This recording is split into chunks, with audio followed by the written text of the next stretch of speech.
E aí pessoal, tudo bem com vocês? Então, na aula de hoje nós iremos falar sobre industrialização brasileira. E aí, no processo de industrialização do Brasil, nós costumamos dividi-lo em 4 fases. A primeira delas vai de 1500 a 1930, certo? Professor, o que é que aconteceu durante esse período?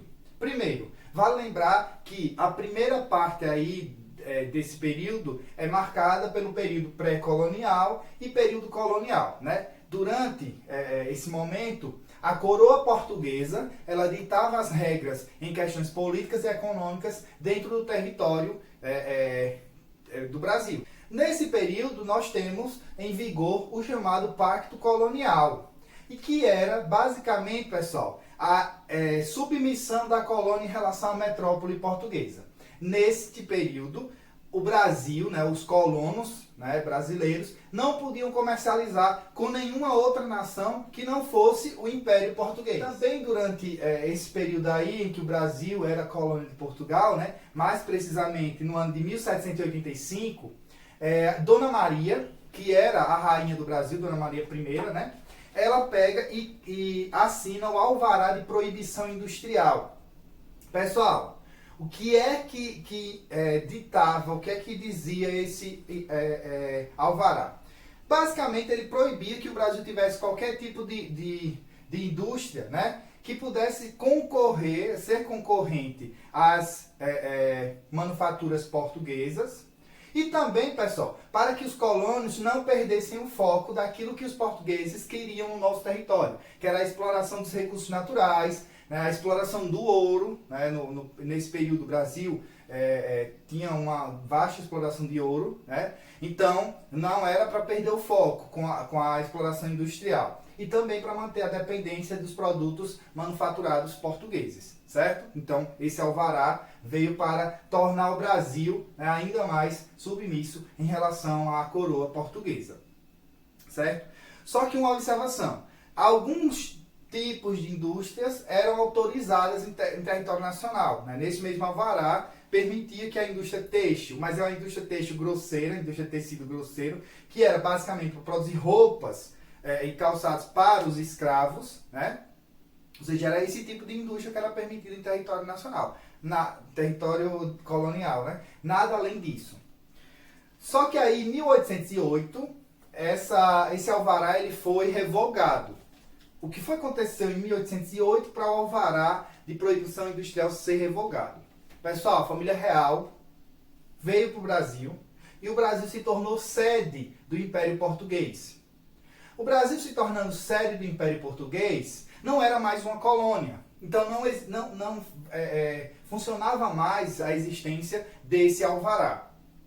Mas mesmo com essa situação, não ocorreu um surto industrial em território brasileiro. Primeiro, o Brasil, ou melhor, Portugal, tinha uma relação muito forte com a Inglaterra. E, nesse momento, houve a abertura dos portos para as nações irmãs. E a nação irmã, aqui esse decreto estava se referindo, era basicamente a Inglaterra. Então, o comércio de produtos manufaturados entre a nova sede do governo e essa nação irmã acabou meio que afastando a possibilidade de que o Brasil começasse a passar por um processo de industrialização. Em 1844, nós estávamos no segundo reinado. E nesse momento, pessoal, o Brasil enfrentava sérias crises econômicas e políticas. E aí foi assinada a Tarifa Alves Branco. Essa Tarifa Alves Branco, ela aumentava as taxas alfandegárias, Ela criava taxas alfandegárias que acabava dificultando a importação de produtos. Se dificulta-se a importação de produtos, se incentiva o quê? A produção nacional. Então, nesse momento, nós tivemos um certo surto industrial no Brasil, principalmente da indústria têxtil, certo? Então, não se comprava mais tantos produtos porque esses produtos estavam ficando caros demais, já que houve a criação dessa taxa Alves Branco, ok? Pessoal, além disso, nós tivemos outros fatores que contribuíram para essa industrialização do Brasil, tá? Lembrando, até esse momento, nós não temos ainda a primeira revolução industrial no Brasil, tá? Já havia acontecido lá na Inglaterra, século XVIII, mas ela não havia chegado no Brasil com força suficiente para a gente dizer que é a primeira revolução, o primeiro grande impulso industrial no nosso país, tá? Aqui acontece um surto que foi... que houve a contribuição de alguns fatores, mas ainda não é o grande surto industrial. Pessoal, os fatores que contribuíram, né? Eu comecei falando e aí não concluí. Primeiro, leis abolicionistas, né? O Brasil estava passando pela aprovação de algumas leis abolicionistas, que acabou facilitando ou contribuindo para a entrada de imigrantes no território brasileiro, né? E esses imigrantes, eles acabaram contribuindo para a modernização do Brasil e também para esse processo de industrialização, né? Já que eles já haviam passado por esse processo na Europa. Modernização dos portos no Brasil, principalmente de Santos, a disponibilidade de matéria-prima, né? E também, pessoal, o capital advindo do café, né? O capital advindo do café também contribuiu para esse primeiro pequeno surto industrial no Brasil. Como eu falei, o Brasil ainda não tinha passado pelo grande surto, porque esse grande surto ele vai começar na segunda fase, certo? E a segunda fase inicia em 1930. 1930. Pessoal, o que será que contribuiu para acontecer? Aí nessa segunda fase, nós temos o primeiro grande surto industrial do Brasil. Se a gente fosse considerar, seria a primeira revolução industrial no Brasil, né? 1929, aconteceu a quebra da Bolsa de Valores de Nova York. E este problema acabou afetando diretamente as exportações do Brasil, já que o Brasil exportava em grande quantidade café para os Estados Unidos e para a Europa. Como foi uma crise de dimensão internacional, isso acabou afetando diretamente a economia brasileira, ao ponto de que o Brasil perdeu o mercado internacional. Não conseguia mais vender o seu café. Mas o país, né, e os cafeicultores, né, os barões do café, durante todo o período em que o café tinha grande destaque internacional, conseguiram juntar, né, acumular muita riqueza.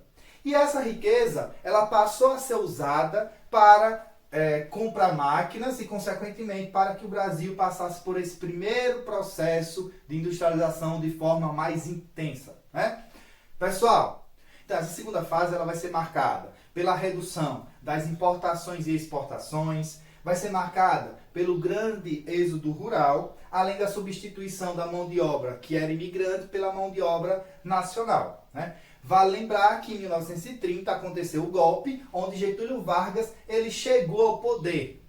Chegando ao poder, pessoal, Vargas ele coloca em prática a política de substituição das importações, já que se configurou como um governo centralizador e nacionalista, né? Então agora, essa política de substituição das importações coloca o Brasil nesse primeiro grande surto industrial de forma mais intensa. Começa um investimento muito forte de Vargas na instalação da indústria de base, né, principalmente com a criação da Companhia Siderúrgica Nacional em 1941, da Companhia do Vale do Rio Doce, 1942, das Centrais Hidrelétricas de São Francisco, a Chesf, 1945, e da Petrobras em 1953, certo? Então são algumas das indústrias que foram criadas durante esse período, né, para alavancar esse crescimento industrial nacional e diminuir a dependência industrial em relação às grandes potências mundiais.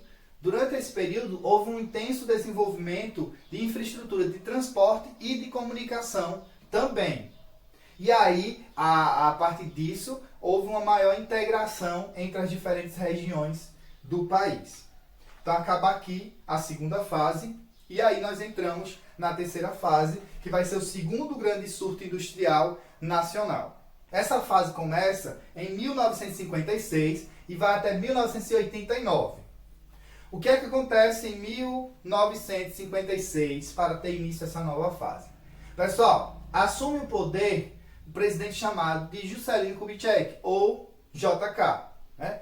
E ao assumir o poder, ele faz uma abertura econômica, né, do Brasil. Né? Ou seja, o Brasil se abre economicamente para investimento de capital estrangeiro. E isso prepara as bases do território nacional para um novo surto industrial, já que nesse momento entra no nosso país uma grande quantidade de multinacionais. Pessoal, quando o JK assume o poder, ele lança o seu plano de metas, que era um plano com 31 metas, e essas metas, elas girando em torno de 5 grandes setores, né, que eram eles: energia, transporte, alimentação, educação e indústria de base. Né? Esses eram os 5 grandes setores que estavam contemplados no plano de metas de Juscelino Kubitschek. E vale lembrar que o slogan de JK era os 50 anos em 5, né? Era desenvolver o país, em 5 anos de mandato, o equivalente a 50 anos. E aí é importante lembrar que no setor de transporte, nós tivemos um incentivo muito forte para a construção de rodovias, já que parte das multinacionais que passaram a se instalar no Brasil eram indústrias automobilísticas. Então, houve todo esse incentivo para que o Brasil ele construísse mais rodovias que interligasse as diferentes regiões do país. Vale lembrar também que foi construída a nova capital do Brasil, né, Brasília, na região centro-oeste, e essa cidade ela passava a ser interligada às outras regiões por meio de rodovias. Né? E aí nós podemos falar que nesse momento tivemos um certo sucateamento das ferrovias do nosso país, ou o início desse sucateamento das rodovias, já que elas foram das ferrovias, já que elas foram colocadas de lado nessa política nacional. E aí, pessoal, de 1961 a 1964, o Brasil estava passando por uma grande instabilidade política. Nós tivemos uma eleição, né? O eleito foi Jânio Quadros, mas ele acabou renunciando e o seu vice, João Goulart, assumiu o poder. Pessoal, João Goulart tinha uma política e algumas propostas de reformas, né? Reformas elas nas áreas agrárias, eleitoral, administrativa, educacional, bancária, tributária e cambial, além de outras. E isso acabou unindo a burguesia nacional e a burguesia internacional com o objetivo, né, de derrubar o governo de João Goulart. Né? Pessoal, eles temiam, né, ações estatais que pudessem interferir diretamente no desenvolvimento industrial do país. E aí um ponto importante, nós tínhamos a Guerra Fria como pano de fundo dessa disputa. Né? Então essa burguesia ela temia que o Brasil ele se convertesse ao comunismo, se aliasse à União Soviética, ok?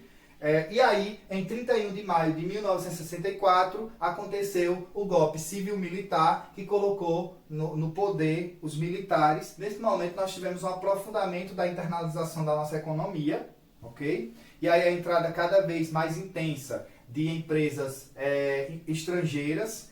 Aconteceu também uma maior dependência tecnológica e econômica do Brasil, já que essas indústrias elas chegaram e acabaram comprometendo as indústrias nacionais, já que as indústrias nacionais elas não tinham um poder muito forte de competição em relação a essas indústrias estrangeiras. Isso aconteceu também na quarta fase, que a gente chega já para falar sobre. Enquanto o Estado permitiu que essas indústrias entrassem, né, e de forma muito intensa no nosso país, ele estava fazendo grandes investimentos de infraestrutura. Esses investimentos de alto custo que acabaram elevando a dívida externa do nosso país. Em 1970, diminui consideravelmente os investimentos estrangeiros no Brasil, já que o país estava passando, aliás, o país não, o mundo estava passando pela crise do petróleo da década de 70. E aí nós temos o momento que dá fim ao grande milagre brasileiro, que elevou o PIB nacional, né, mesmo com as dívidas que foram contraídas. E década de 70, acaba o milagre brasileiro. Quando nós entramos na década de 80, nós entramos na década que é considerada a década perdida, né? Já que o Brasil estava afundado numa dívida, né, quase impossível de ser paga. Em 1985, né, nós temos a redemocratização do Brasil e assume o poder José Sarney por meio de eleições indiretas.